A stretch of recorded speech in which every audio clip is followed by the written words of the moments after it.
maior segredo do diabo? O estudo de hoje ele é o segundo estudo fundacional desse ministério Águas Vivas, Living Waters. E o pastor principal é esse Ray Comfort, que é um grande teólogo, né? Então é o segundo estudo base deles. Ele está disponível nessa página evangelismolivro.com.br, inteiramente traduzido. O estudo completo são 19 páginas. O que você tem aí é um capítulo do livro Evangelismo Bíblico, School of Biblical Evangelism, que fizeram algumas traduções de capítulos. Então você tem aí um capítulo do livro que tem 200 capítulos. É um livro grosso, que são capítulos curtinhos, né? Uma escola para treinamento de evangelismo. Abra sua Bíblia em Marcos 4:13.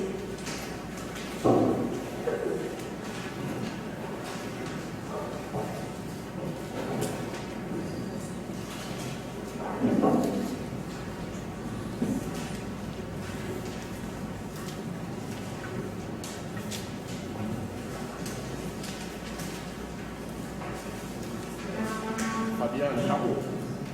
Acabou, pois é, eu só fiz 30 cópias. Então, quem recebeu, casal, né? pode ficar no casal. Então, alguém tiver, se você tiver alguma pessoa que recebeu também, você poderia de repente doar o seu para que o outro tivesse, né? Aí o casal fica com um só, aí cada família fica com um.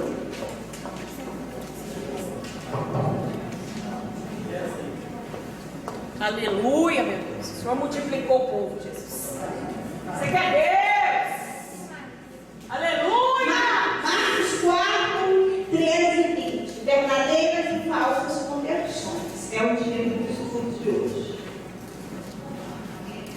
Evangelho de Jesus segundo Marcos, capítulo 4, versículo 13.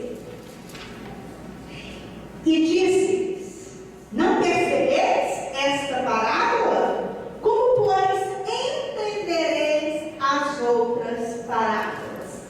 Jesus já acabou de falar a parábola do semeador, e agora ele vai explicar. Como entendereis as outras parábolas? O que semeia, semeia a palavra. E os que estão junto no caminho são aqueles em quem a palavra é semeada, mas tendo eles ouvido, vem logo Satanás e tira a palavra que foi semeada dos seus corações. E da mesma forma, os que recebem a semente sobre pedregais, os quais, ouvindo a palavra, logo com prazer a recebem, mas não têm raiz em si mesmos, antes são temporâneos, depois sobrevindo a tribulação ou perseguição, por causa da palavra, logo se escandalizam. E outros são os que recebem a semente entre espinhos, os quais ouvem a palavra, mas os cuidados deste mundo e os enganos das riquezas e as ambições de outras coisas, entrando, sufocam a palavra e fica infrutífera. E os que recebem a semente em boa terra são os que ouvem a palavra e a recebem e dão fruto, um a 30, outro a 60, outro a 100 por um. Agora nós vamos para Romanos 7:14. Glória a Deus. Observe no versículo 20 lá, quando Jesus estava explicando a palavra, o último que recebeu a palavra na terra fértil, ele deu frutos, né? Em 3 dimensões: a 30, a 60 e a 100 por um. Glória a Deus. Ele deu frutos. Romanos 7:14. Então Deus falará muito sobre frutos esta noite. Romanos 7:4. Amém? Assim, meus irmãos, também vós estáis mortos para a lei pelo corpo de Cristo, para que sejais de outro, daquele que ele ressuscitou dentre os mortos, a fim de que demos frutos para Deus. a fim de que demos frutos para Deus. Irmãos, pode se sentar. Glória a Deus. Aleluia, Jesus. Amado, imagina se você encontra uma pessoa, que essa pessoa te diz: olha, eu tive um diagnóstico médico, tenho 3 dias para viver. Que mensagem você falaria para ela? Deus tem um plano maravilhoso para a sua vida. Ela tem 3 dias. Sonha que seu sonho não seja realizado, ela só tem 3 dias. Deus dá glória. Qual é a mensagem mais importante que a gente pode dar para uma pessoa? Se na condição dessa, que a pessoa está ali, na beira da morte, se a mensagem mais importante é o Evangelho, é porque ela é sempre a mensagem mais importante. Imagine você, se Deus tivesse dado a você a oportunidade de ir ao World Trade Center em Nova York, 1 hora, 2 horas antes da queda da Torre Gêmeas. E o Espírito Santo já havia tranquilizado. Vai cair as torres Gêmeas, entra a torre, anuncia a palavra só com as 10 pessoas e cai fora. Que palavra de Deus que seria anunciar para eles? Deus tem um plano maravilhoso. Jesus vai satisfazer o desejo do seu coração. É isso que você ia falar para ele? Como que você ia pregar o Evangelho para ele? Porque a pessoa estava prestes a morrer. Ele tinha que fazer uma oração de conversão genuína naquele momento. Ele tinha que saber que Cristo morreu pelos pecados dele, que ele não é bom, que todo dia ele transgride a lei de Deus, não é nem bom nem bom sequer, e ele necessita da vontade do Senhor. E que a vida não é a felicidade, não se trata da felicidade do meu eu, o egoísmo meu, a minha felicidade. Esse não é o objetivo da vida, como nós falamos em Romanos 4:7. Então, que mensagem você dá para uma pessoa não tem como ter? Se a mensagem mais importante é Cristo ressurreto, aquele que morreu pelos seus pecados, e você pode ter vida eterna em Deus e se livrar do julgamento, se 3 dias antes da morte ela é a mais importante, quer dizer que ela é a mais importante sempre. Glória a Deus. Qualquer ocasião. Não existe outra mensagem mais importante. Mas se ela é tão importante, nós devemos nos preparar, não é? Aleluia. Nós devemos nos preparar para poder dar essa mensagem rapidamente, com eficácia, e você viver a palavra de Deus como Ele quer, como Ele ensina biblicamente ao seu vez. A palavra ela cumpre o seu fim. Amém? Glória a Deus. Mas você pode dizer: ai, irmã, isso meu testemunho é tão bonito, eu deixo as pessoas virem a mim. Mas quantas vezes as pessoas vêm até você e falam: estou vindo até você porque vejo que Deus está em você, eu quero servir o seu Deus. Isso acontece todo mês? Pelo menos uma vez no ano? Né? Eu conheço casos de pessoas que isso já aconteceu, mas é raro. Né? Muito raro. Então é importante nos prepararmos, porque essa é a melhor mensagem que você pode dar para alguém. Porque só há 2 caminhos: o céu e o inferno. Amém? Aqui, o agora, é um pontinho em relação a toda a infinita eternidade. A mensagem importante é a que vai falar da eternidade, vai falar do julgamento, do céu, do inferno, da cruz. Amém? Aleluia.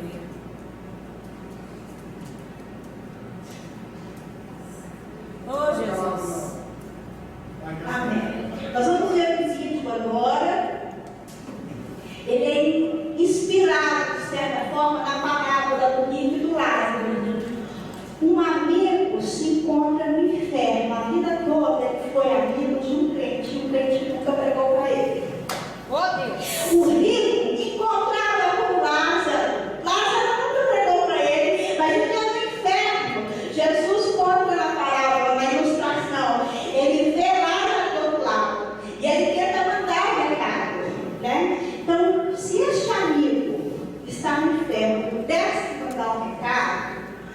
que ele falaria? Mas não pode, viu, irmão? Há um abismo que serve de fé nessa palavra que Jesus explica isso. Não há comunicação. Então, isso aqui é uma ilustração fictícia, para você entender a urgência de se entregar no Evangelho. Glória a Não são Deus. fáceis.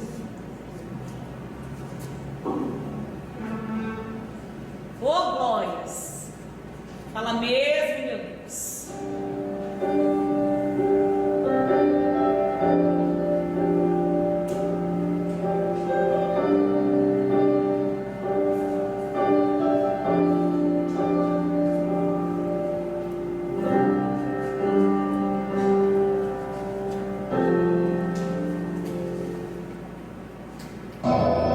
The following is a dramatic presentation.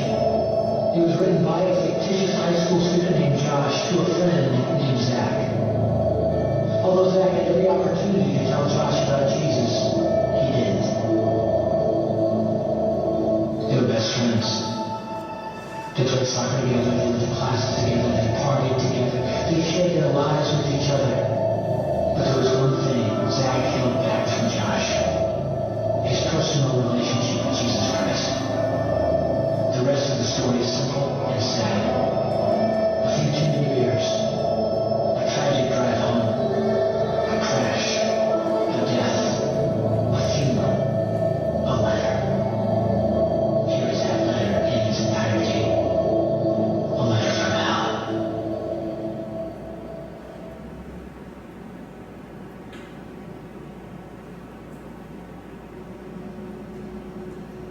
Dear Zach, I died today.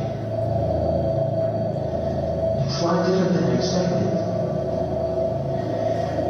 You see, I was not dying when going into a world that's foggy and hazy. But this place is crystal clear. It's even more real than my life on earth. I can think. I can talk. I can even feel.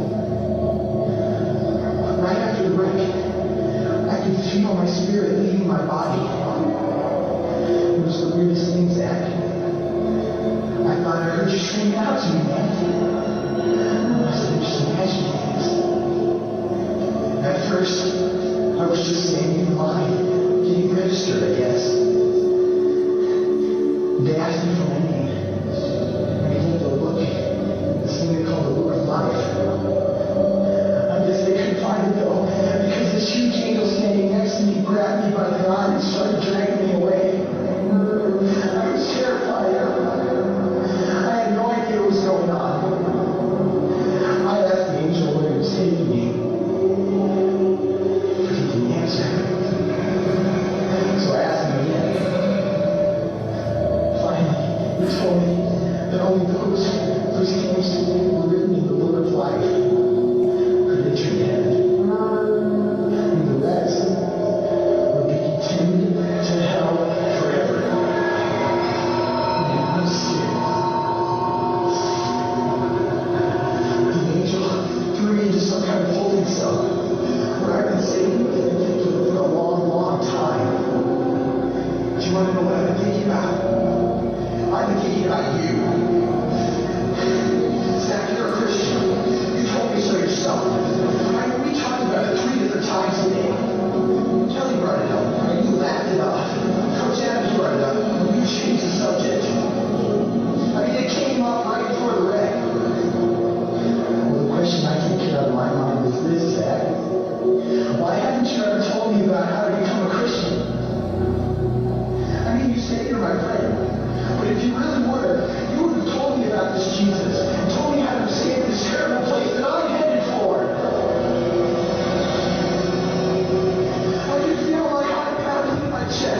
ter oportunidades, né? Por exemplo, aquela mulher, a ilustração do início, ela só tem 3 dias. Se Deus te manda num lugar que vai ser explodido daqui a alguns dias, e você não sabe, como é no caso do World Trade Center, e Deus mandou gente dali, da igreja que tem ali na esquina, que era do David Wilson, ele tem testemunhos que ele conta do evangelismo que teve antes. Depois eles ficaram sabendo do que teve aquilo ali, né? Então, no estudo anterior ficou claro que a lei ela é eficaz para preparar o coração do soberbo, do ateu, do não crente, do religioso, para receber a palavra do Evangelho, a palavra da graça, né? Porque se você joga sem preparar o coração da pessoa que Cristo morreu, a mensagem do Evangelho pode parecer banalidade, loucura para o descrente, para o ateu, para o religioso. Mas se você apresenta a lei direitinho, mostrando que ele não consegue cumprir nenhuma das reivindicações do Deus Santo e que o não cumprimento da lei é crime contra Deus e que Deus é justo e requer justiça, ele vai entender a necessidade da graça. Ele vai compreender que Deus não é só justiça, que Ele é só amor. Amém? Então a lei prepara o coração do soberbo para receber a graça. Lei para o soberbo, graça para os humildes. É assim que Jesus evangelizava, Joés evangelizou, Lutero e muitos grandes outros. E uma ilustração do estudo anterior, você deve lembrar, era uma multa muito cara. Esse estudo foi desenvolvido nos Estados Unidos. E a pessoa levou ali num lugar onde havia uma conversão para cegos. E o pai chega para ele e fala: filho, já paguei a sua multa de $24 mil. Falou, pai, não tem multa.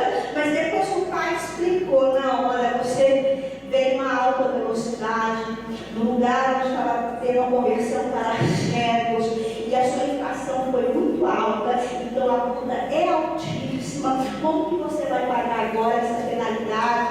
Então, ele ficou abismado, chocado. Como que eu vou fazer? A lei, ela silencia a boca do soberbo, deixa sem desculpas. Aí o pai apresentou: não, filho, olha aqui o cheque, eu vou pagar para você, né? Pedir casa, pedir alguns bens, vou pagar a sua multa. Aí o sentimento do filho já foi de gratidão, porque ele entendeu quais eram as faltas, né? As infrações que ele tinha cometido, e como o pai foi bondoso. Então ele passou a viver honrando o pai, obedecendo, amando. A mesma coisa, um outro exemplo do paraquedas, né? Não sei se vocês se lembram, uma pessoa que estava usando o paraquedas e se sentiu incomodada porque o avião não caía nem nada, sofreu uma oração, e ele tirou o paraquedas do avião. Mas o outro não compreendeu que o avião ia cair.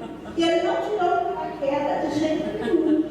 Assim é como o verdadeiro cristão. Ele sabe que esse avião aqui, ó, esse voo vai acabar. E ele não tira o paraquedas dele, que é Jesus. Amém? Porque ele está olhando para o salto. Ele quer soltar para a eternidade. Então, o filho, em relação ao pai, ele ficou quebrantado. E ele passou a viver para honrar o pai. Amém, Jesus. Nós não vamos passar. Glória a Deus, aleluia, Jesus. Pode passar mais. O problema central do estudo de hoje é que essa concepção de verdadeira e falsa conversão, ela é negligenciada pelo corpo de Cristo. Acredita-se, em geral, que todos que entram pela porta da igreja são salvos, que todos que vêm aqui à frente, quando o evangelista chama e faz a oração, está salvo. Não. A conversão tem que ser genuína. E eu tenho que mostrar depois com meus frutos, com as minhas atitudes. É fé mais obra. Há necessidade, portanto, de nós termos essa compreensão, né? E compreender também a importância de não colher falsos convertidos, chamando para a minha igreja ou para aceitar Jesus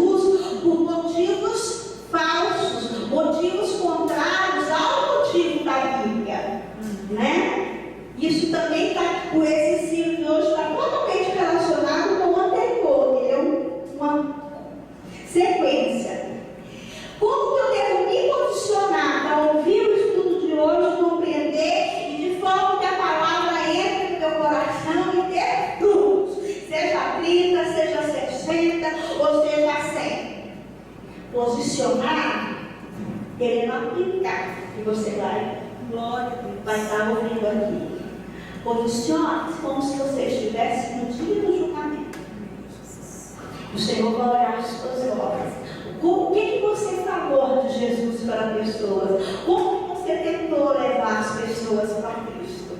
Né? Você terá realmente galardões naquele dia do julgamento? Em relação às vidas que você acha que cercou para Cristo, mas de repente elas já mudaram, estão em outro lugar, se desviaram, você não sabe por que se desviou. Importante pregar de forma bíblica.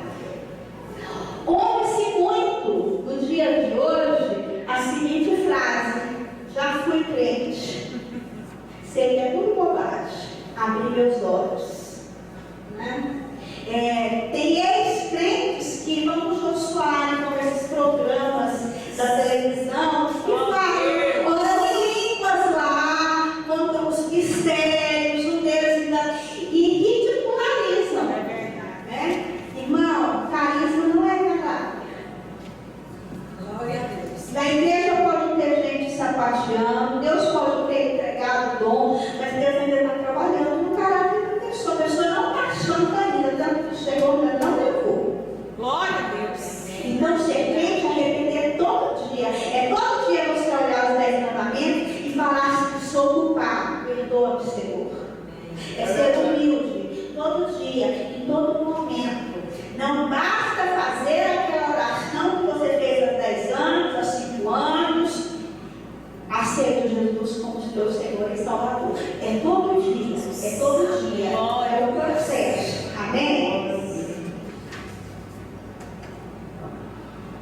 Então, a necessidade de nós termos uma compreensão clara, né? Senão nós vamos fazer o quê? Culpados, pessoas problemáticas para dentro da igreja, pode passar mais. Tá? Em Romanos 7,4. Em Romanos 7,4, se você ler atentamente o versículo, está escrito: irmãos, vós morrestes relativamente à lei por causa de Cristo. Quer dizer, que não se refere à lei, é como se eu nem existisse mais, porque Cristo já se fez maldito por mim. Tudo que a lei diz é que eu sou maldito, porque ela fala: não peca, não mata, não rouba, não mente. E eu olho para a lei, eu vejo que eu minto, que eu não consigo obedecer a lei 100%. E se você tropeça em a lei, ela exige perfeição, você tropeça em tudo. Se você não honra pai e mãe, você tropeça em tudo. Se você não coloca Deus acima de todas as coisas, toda lei te fala culpado. Ela exige perfeição do homem. Então, Cristo, o que ele fez? Ele fez justiça no nosso lugar, aquilo que nós não conseguimos fazer. Ele viveu a lei, o fim da lei é Cristo. Glória a Deus. E quando ele estava ali na cruz, o sangue dele foi derramado pela expiação do sangue dele. Deus que exigia justiça, que o homem aceitasse o padrão alto, elevado de santidade dele. O Senhor que reivindicava a justiça se sentiu satisfeito. Foi feita a justiça. Tão alto padrão de santidade, ele queria um tão alto sacrifício de amor, que cobre multidões de pecados. Por isso pode ser pecadão, pecadinho, travesti, homossexual, assassino, cobre multidões. Se Hitler tivesse arrependido, o amor de Deus cobriria multidões de pecados de Hitler, de toda a sua geração, de geração em geração. Amém? Não há mais condenação para aqueles que estão em Jesus. Mas não acaba aí o versículo. E andam no Espírito. Estão em Jesus e andam no Espírito. Depois que você fez a oração de aceitação a Jesus, tem que caminhar em santidade. Glória a Deus. Aleluia. A palavra é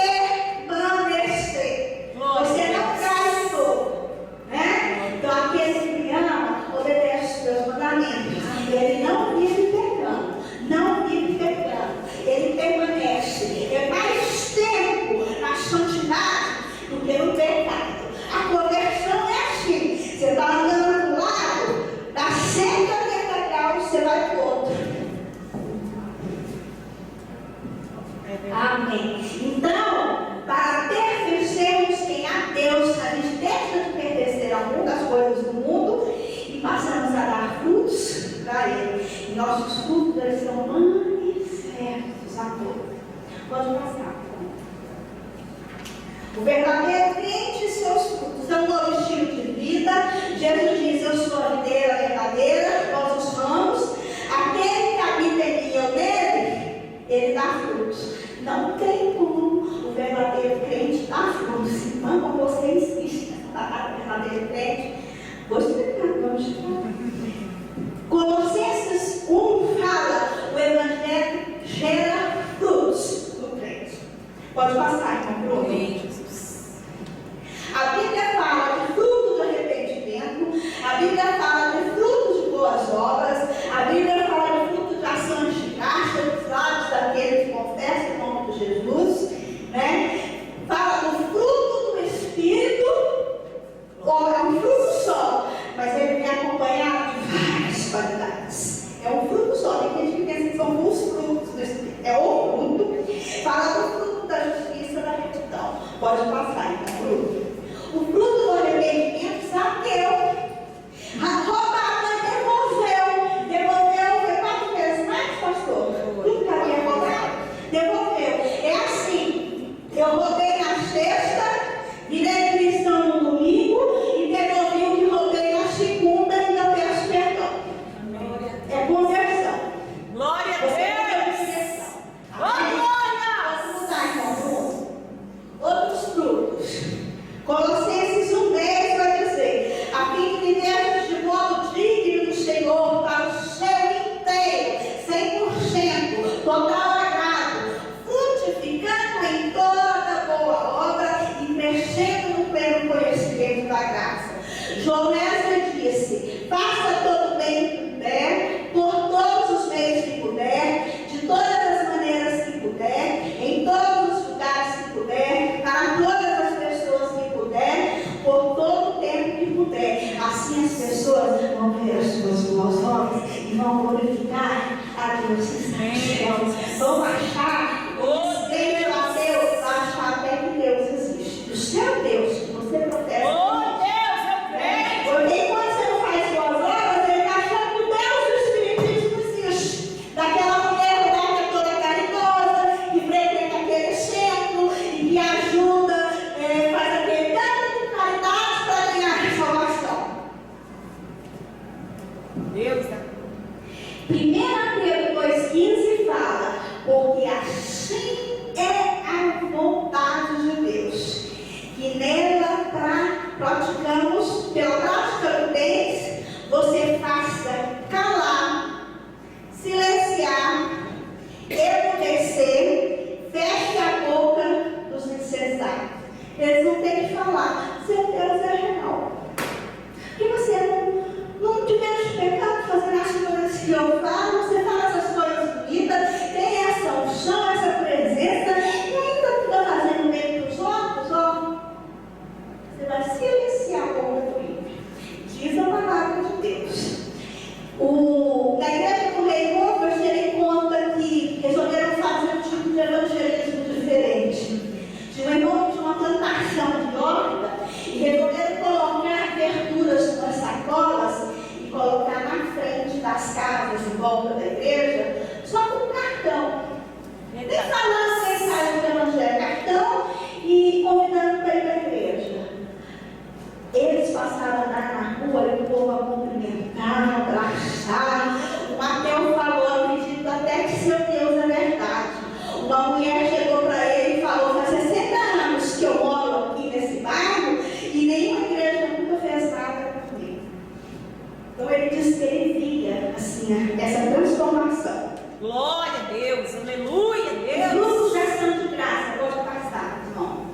Por meio de Jesus, diz Hebreus 13:15, oferecemos a Deus sempre sacrifício de louvor, que é o fruto de lábios que confessam o seu nome.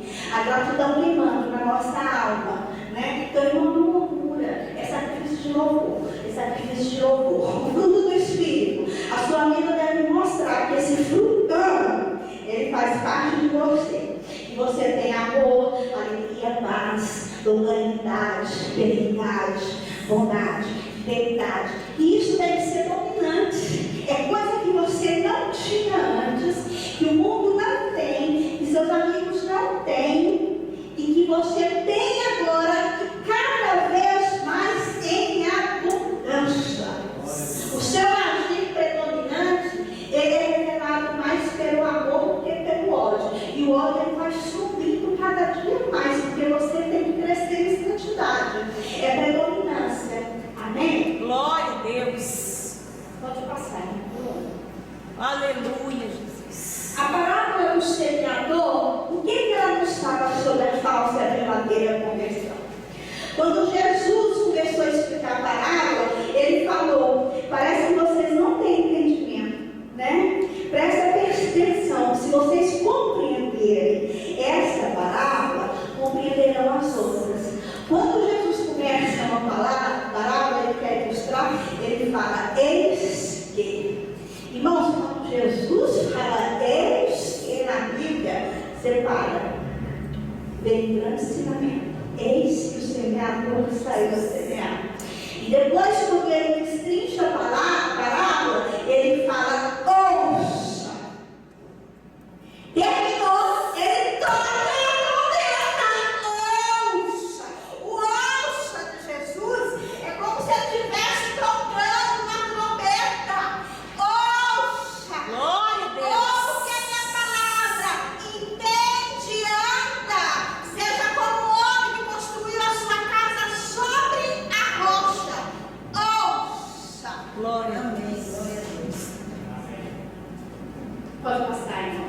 Em outras parábolas, Jesus vai falar também que uns ouvem, estão ali entre os crentes, são testados para o aprisco, mas eles não obedecem. Trigo e joio andam juntos. E Jesus está falando o quê? Questão da igreja. O trigo e o joio. O peixe bom e o peixe estragado, os maus peixes, que foram testados, evangelizados, eles estão aonde? Na parte? Não, estão na igreja. Estão no aprisco, né? Ouvindo a palavra. O ímpio não ouve a palavra. O ímpio não quer saber da palavra. Jesus está falando aqui, é para aquele que ouve e não obedece, né? As virgens sábias e tolas, elas estão todas esperando perto, porque ouviram que o mestre viria, mas algumas são tolas, se dispersam. As ovelhas e as cabras, o verdadeiro e o falso, que será separado. Pode passar, irmão. O que nos impede de produzir frutos genuínos para Deus é não ouvir. Neste momento, o Senhor está falando. Nem todos estão ouvindo. E nem todos estão ouvindo na mesma proporção. Para uns, aqui o fruto está sendo 30. Para outros, a frutificação é de 60. Mas aqueles que o fruto está sendo gerado a 100 por 1. Então, o Senhor fala para aqueles que ouvem. Oh, Deus. São os crentes que ouvem e não obedecem. O ímpio não ouve. A gente lê a vida inteira essa parábola que Jesus conta, né? Do construtor sábio e o sábio, o prudente e o nécio. E a gente pensa que ele está falando do ímpio e do crente. Não, ele está falando de crente. Está falando de crente. Os peixes, a gente pensa que os peixes maus é o povo do mundo. Não, ele fala de crente, já foi pescar. Glória a Deus. Quando fala de joio, muitos pensam que está falando do povo do mundo, que estão no prostíbulos, na boate. Não, é aquele que está na igreja. Verdade. Amém? Jesus. Glória a Deus. Pode passar, irmão. Então, 6 características do falso convertido. Os frutos dele são visíveis. Nós vimos no começo os frutos de justiça que agradam a Deus. Então, o contrário daquilo são os frutos daqueles que não agradam a Deus. Pelo conhecimento da palavra, nós sabemos quem dá frutos bons e quem não dá. Amém? aquele que não se converteu verdadeiramente, não houve arrependimento. Ele não houve uma conversão genuína. Ele não permanece na graça, na obediência. Se desvia toda hora. Toda hora desvia. No domingo, converte de novo. Aí depois desvia. A todo ano, é porque não converteu. Glória a Deus. Aí depois resolve largar a igreja de vez, vai para o mundo, e um dia o evangelista ele vira para você e fala: "Ih, você vive uma mentira, porque já estive lá, é tudo lorota." Você pode virar para ele e falar assim: "Você tem certeza que você era convertido? Por que você foi para lá? Não importa. Quem é Jesus para você?" Você vai descobrir que o Jesus dele é o do evangelismo moderno. É o Jesus que tinha um plano maravilhoso para a vida dele, que ia resolver os problemas dele, que ia dar paz a seu coração. Foi convertido pelo motivo errado. Ele não permaneceu. Então, veio decepção, vinha tentação, inimigo entrava, jogou para a queda fora. A casa dele construiu sobre areia, desabou. Amém? Ele não tem sede pelo bem do Deus vivo, não tem raiz profunda, né? Não tem o caráter do Senhor. Recebe a palavra com alegria, mas depois se decepciona e entristece. Crê por algum tempo e se desvia. Irmão, como que pode passar? Aí tem uma igreja cheia de joio, de trigo. O joio está muito trabalho, né? E tem uma ilustração que ele dá aqui da planta. Irmã Cida, você planta muito no seu sítio, né? Irmã Cida, dá para pegar uma planta e guardar no guarda-roupa e para cá?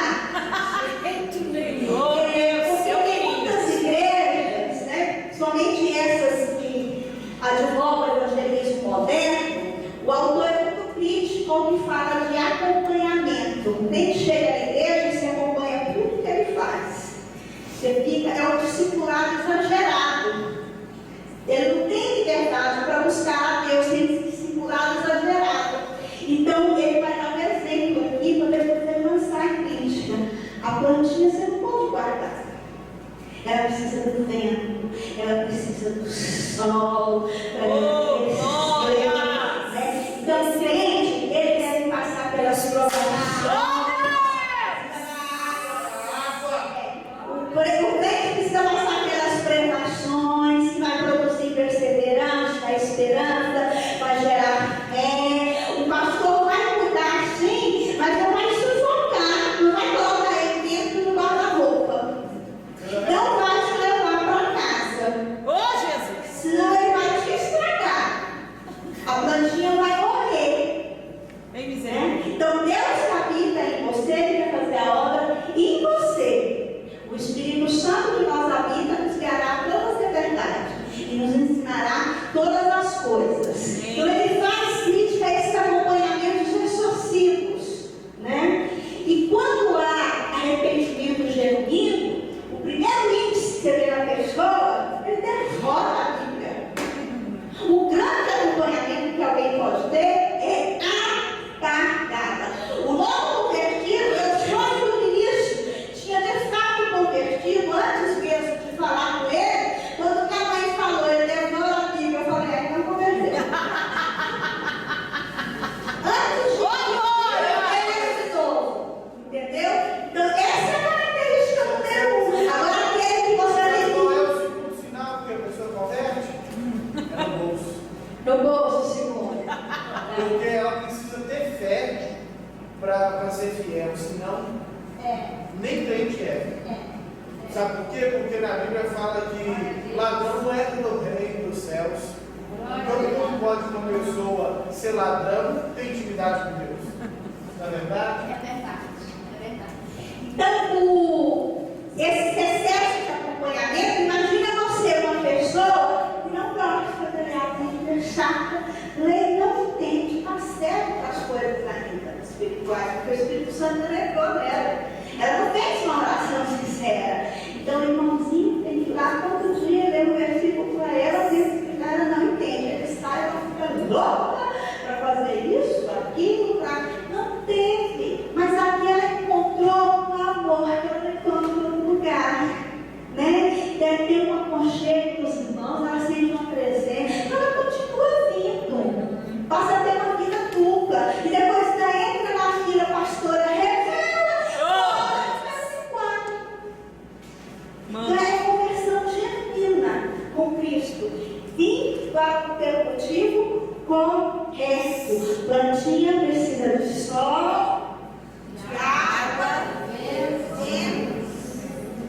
Glória a Jesus. Crente em Cristo, quando exposto à luz do sol, ele cresce. Se falso, ele puxa e morre. É igual o exemplo do paraquedas. Né? Se falso, ele solta o paraquedas. Se genuíno, se agarra o paraquedas, não solta, porque você tem uma terra ali, não solta esse paraquedas. Você ora, jejua. A tragédia de se levar para Cristo, pessoas usando a técnica do evangelismo moderno, sem usar a lei, sem revelar para as pessoas o conhecimento do pecado, sem mostrar que eles violaram a lei do Deus Santo e que transgrediram a lei. Se a lei dos homens, quando a gente transgride, a gente tem que pagar multa, a gente tem que ir para a prisão, tem que pagar a nota fiscal, tem que pagar, enfim, o preço. Então você imagina a lei de Deus. Deus é bom juiz. Ele não é mau juiz como os juízes do mundo que solta o culpado. O culpado terá que pagar. E aquele que tem a absolvição de Cristo, a salvação sobre ele, terá sim a vida eterna. Deus é justo. Amém? Pode passar, irmão. Então, o que o falso convertido ele faz na igreja? Ele tem seu tempo, ele deixa os crentes muito cansados. O trigo, ele fica sendo abafado ali, o joio lá em cima, querendo sufocar o trigo. É assim também na plantação. Demanda muito tempo de presbíteros, dos pastores, é o que mais quer orar, o que precisa de mais visita. Não que não tenha que fazer oração, tem que orar, tem que fazer visita, mas é porque pode ser demasiado. É demais. Entendeu? Não dá fruto e é cheio de galho e de folhas. Tem galho e folha para todo lado, mas não tem fruto. Porque nós devemos conhecer uns aos outros pelos frutos. É muito importante. É muito importante. Abre os teus olhos. Paulo diz: depois da minha partida, entrarão no meio de vós lobos cruéis e não pouparão o rebanho. Os lobos iam entrar na igreja. Paulo está falando de obreiros falsos, pastores falsos, profetas falsos. A Bíblia toda ela fala isso. Jeremias profetizava e o falso profeta se levantava e profetizava contra que o Jeremias profetizou. É verdade. Ali, antes de tirar o povo do Egito, Moisés profetizava e os falsos profetas também vinham e faziam maravilhas. Elias profetizava e os profetas de Baal também. Então sempre tem o falso e verdadeiro junto na Bíblia. Deus não esconde nada dos seus. Leiam a Bíblia com os olhos abertos, dando Glória a Deus. Amém? Aleluia. E Jesus diz: guardai-vos dos falsos profetas que têm a voz disfarçados de ovelhas, mas interiormente são lobos devoradores. Pelos frutos o conhecereis. Pode passar. Grande exemplo de falso convertido na Bíblia é Judas. E Judas estava junto com trigo verdadeiro, escolhido. Por que Jesus escolheu Judas? Jesus tinha que deixar uma missão ali, não era? Mas, mestre, para que você sabia que ele ia te trair? Ele era joio, não era trigo. Era peixe estragado, fedorento. Para que foi chamar Judas? Porque através da vida de Judas, Jesus continua a dar lição para os seus, como está em toda a sua palavra, o verdadeiro e falso quando é o justo.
perdão de novo se for possível, fazer de novo a oração se for preciso, pronto para falar, Senhor, não sou nada, seu Senhor, ele que sou eu, esse uma pessoa.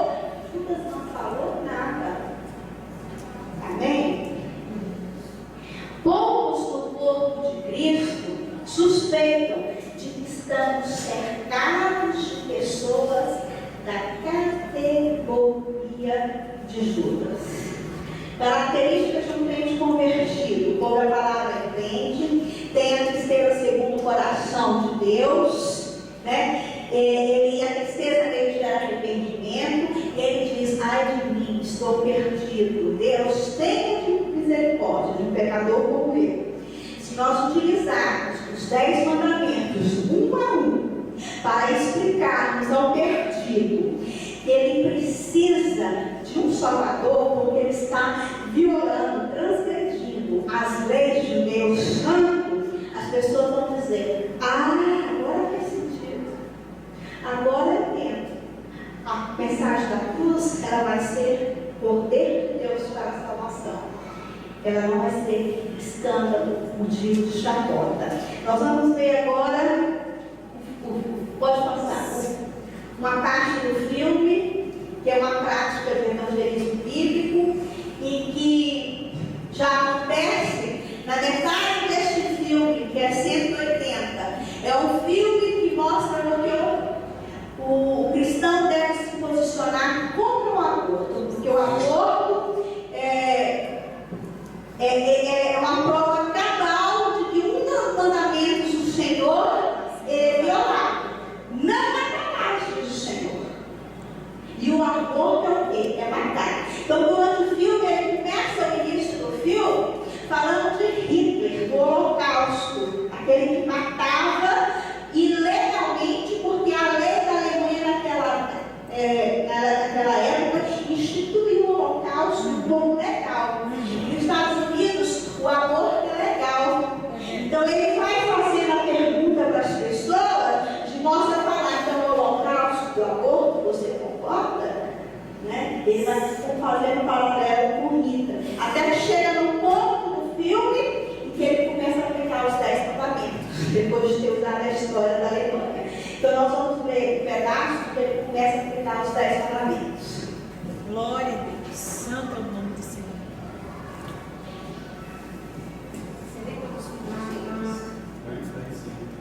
I'm Jewish, and I'm deeply concerned that a generation is forgetting one of the greatest tragedies in the history of the human race.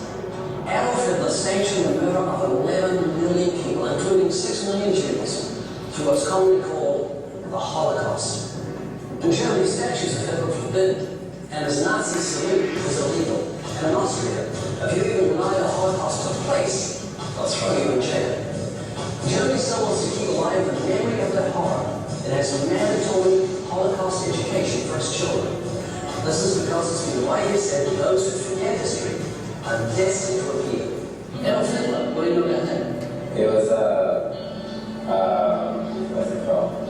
He was kind of a president. What do you know about Adolf Hitler?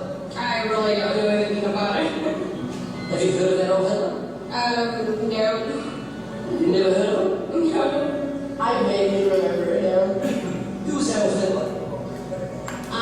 He was the guy that's in, was he German? I really don't know that much about him. Who's Adolf Hitler?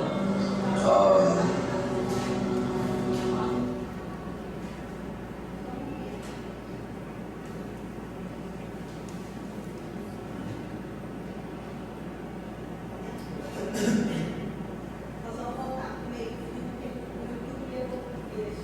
Tá bom. Depois em casa você pode ver o filme todo, porque é meia hora. É 180 o filme. As pessoas começam concordando com a aborto e no final discordam com a The Ten Commandments, he wanted to free people from them. He called the commandments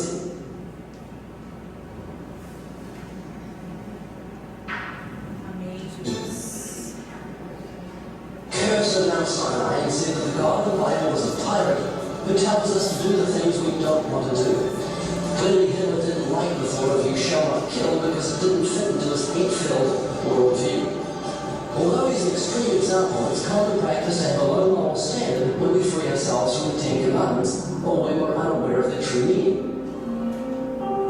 It's encouraging to realize that people are willing to change their minds about abortion. When people see things from a different perspective, they're able to think clearly and often make honest, intelligent choices. As I spoke with people about abortion, our conversation often led to the issue of morals, where morals came from, and ultimately the issue of the afterlife. Hey, what happens after someone dies? You think there's a heaven? Sure, we're gonna go to heaven. Yes, sir. No. I think that was something like heaven and hell was kind of made up. Are you afraid of dying? No, I'm not afraid of that. Where you going when you die? Not tomorrow, no. Stephen, what do you think happens when someone dies? Do you think there's an afterlife? No, probably not. Probably not. So this is all there is? I think so, yeah. Do you believe God exists? I don't think so, no. If there was a heaven, do you think you'd get there? Are you a good person? Yeah, for sure. God would be mad at me. I'm a good person normally. Yeah, I'm a good person. I hope so. Yes, sir. I believe in God, I believe in good, and I do nobody no harm. If there's a heaven, do you think you'd be a good person? Yeah, I think I'm a good person. Why would you go to hell? Because of what lifestyle I live in, there is no hell. I don't believe that there is a judgment. You know? No, I don't believe that. Well, what's going to happen to heaven on Judgment Day? He's in hell. How many lies have you told in your life? I don't know, thousands, I guess. Lies?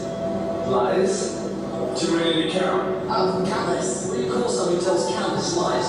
A liar. You ever stolen something? In my lifetime? Sure, of course, yeah. Yes. Sure. What do you call someone who steals things? A thief. What are you? A liar, a thief. You've used God's name in vain. Absolutely. Sure have. Absolutely. Have you used God's name in vain? Yes. I heard you use his name just before, probably about 30 seconds ago, when you talked about lying. Do you realize that's called blasphemy? When you use God's name as a cuss word, it's very serious. Sure. I guess it is, yeah. But Jesus said if you look at a woman and lust for her, you commit adultery with her in your heart. Have you ever done that, looked at a woman with lust? You'll be now. Yes, sir. Yeah. It's not like fornicating, it's fun. Yeah, well, you can like raping and bank robbery can be fun, but it's not right. Have you ever looked at a guy with lust? No, I'm gay. I commit adultery about every 2 minutes, maybe. Have you ever looked with lust? Yes. Yes. So by your own admission, you're lying, blasphemous, adulterer at heart. And you've got to face God on Judgment Day. We've looked at 4 of the 10 Commandments. My goodness. And 6 out of marriage. Yep. So listen to it. Listen to this, David. This is why you don't want to believe in God. You're a self-admitted lying, thieving, blasphemous, adulterer, fornicator, and you have to face God on Judgment Day. And the thought of being morally responsible to it is abhorrent to you, so you deny his existence. Does that make sense? Yeah. Makes total sense. So John, you're in big trouble on Judgment Day. By your admission, you're a lying thief, a blasphemer, adulterer, and a fornicator. So, will you go to heaven or hell? From the way it sounds, hell. Does that concern you? Absolutely. No. You got it all wrong. Guilty. Would you go to heaven or hell? Hell. Does that concern you? Yeah. So does it concern you that if you died today and God gave you justice, you'd end up in hell? Not really, no. But don't try to change me around. I know it. I don't get it. You'll be guilty of breaking the commandments. So does it concern you today, if you died today, you'd end up in hell? Yes. So you're starting to think about your life and how valuable it is. Yes. Does it concern you that if you died today and God gave you justice, you'd end up in hell? I think God's a loving God, and I think He would see my heart. You know, He does, and He sees a liar and a blasphemer and an adulterer at heart. But if you're repentant, there's something you can actually do because of God's kindness to have all your sins forgiven. Do you know what God did for sinners? Any idea? He sent His Son, Jesus Christ, to the earth to die on the cross for the sinners. So if God judges you by the Ten Commandments on the Day of Judgment, do you think you'd be innocent or guilty? Guilty. Heaven or hell? Hell. Does that concern you? Yes, that's all. You know, God gave you a conscience so you run away from wrong. You know it's wrong to lie and steal and fornicate and blaspheme. It's written on your heart. Do you understand the legal implications of what He did? God God's a judge. In his eyes, you're guilty because you violated his law, the Ten Commandments. You're heading for a place called hell, God's prison, without parole, but Jesus stepped in and paid your fine on that cross. That means God can legally dismiss your case because your fine was paid for by another. If this thing is funny that God would put a nice guy like me in hell. A criminal might say that to a judge, but the judge will do that which is right, even if it's a nice guy. If he's raped and murdered, he's going to get the books on him. And you'll violated God's law, even though you might be a nice guy. You're a self-admitted lying thief, blasphemer, adulterer. God will give you justice, but he's not wanting that any perish. He's given you something that says, I don't want to die. Listen to it, man. You've got a cross in the middle of your eyes. Think about what Jesus did on that cross. Think about how much God cares about sinners, that he would do that. In the Bible verse, for God so loved the world that he gave his only begotten Son, that whoever believes on him should not perish but have everlasting life. And he rose from the dead, and what you've got to do is repent, turn from your sins, trust in Jesus. God will give you everlasting life and forgive your sins. Does that make sense? Yes, sir. The thing that will save you is God's goodness, the Savior, Jesus. He's like a parachute. Turning to a parachute won't save you, but putting it on will. And the moment you put on the Lord Jesus Christ, and then you put your trust in him, release your God will forgive your sins, dismiss your case, and grant you the gift of everlasting life. God will forgive our sins, including abortion, and grant us the gift of everlasting life. Does that make sense? Yes. You have a Bible at home? Yes. You ever think about this? Yes. So if you die today, God give you justice, you get up and out. There are two things you have to do to be saved. You've got to repent, not just confess your sins, turn from them, and trust alone in Jesus Christ. When do you think you'll do that?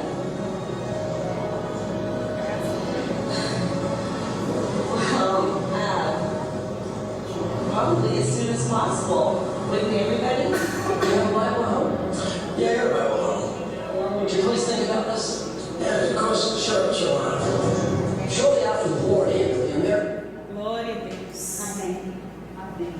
Esse método de evangelismo trabalha diretamente na consciência das pessoas. Depois o Espírito Santo continua trabalhando. Amém? Porque são os solteiros que estão com a vida totalmente errada. Então ele chama as pessoas à consciência. E depois o Senhor, ele completa, acabou a obra. Né? Tinha duas pessoas já bem levantadas ali.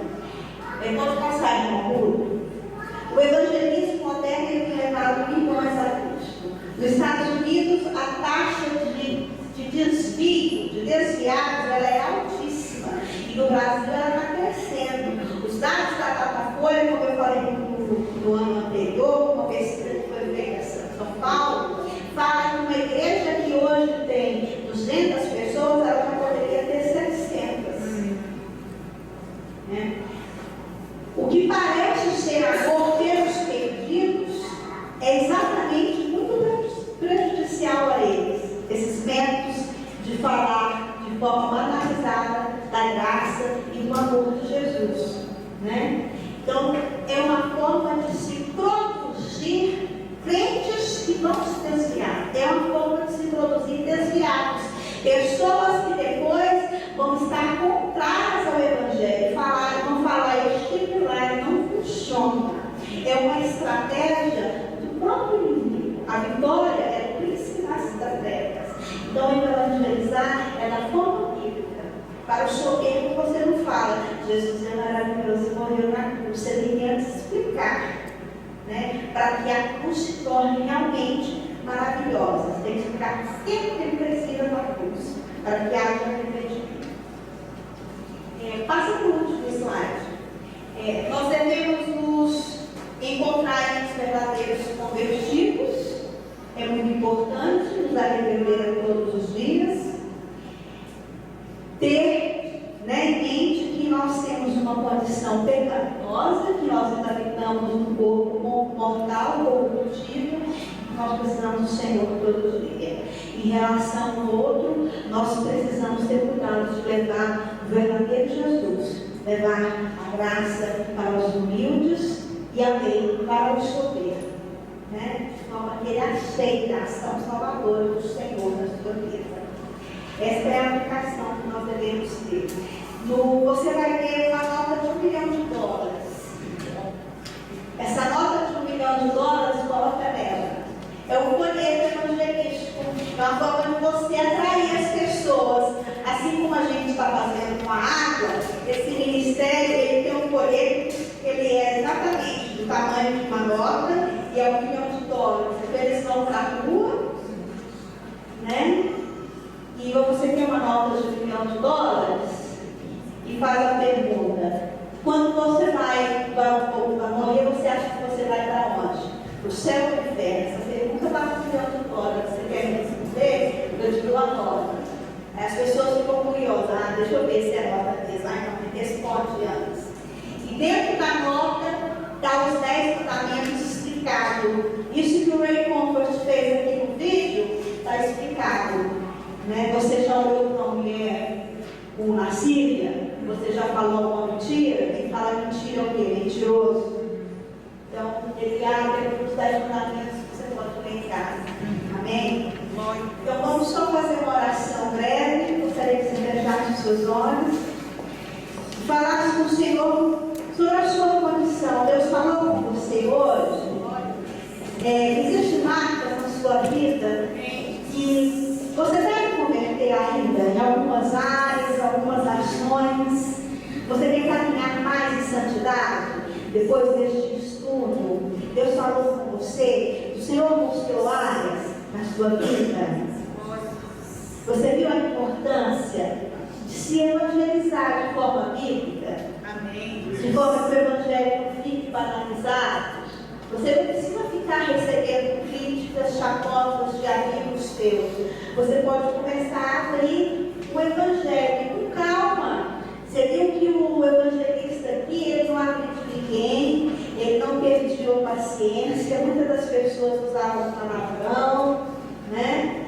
Tinham pessoas ali de todo tipo. E você fala, você vai abrir para o soberbo os 10 mandamentos, né? A lei de Deus, cheia de graça, de verdade, para falar de um Deus santo e justo.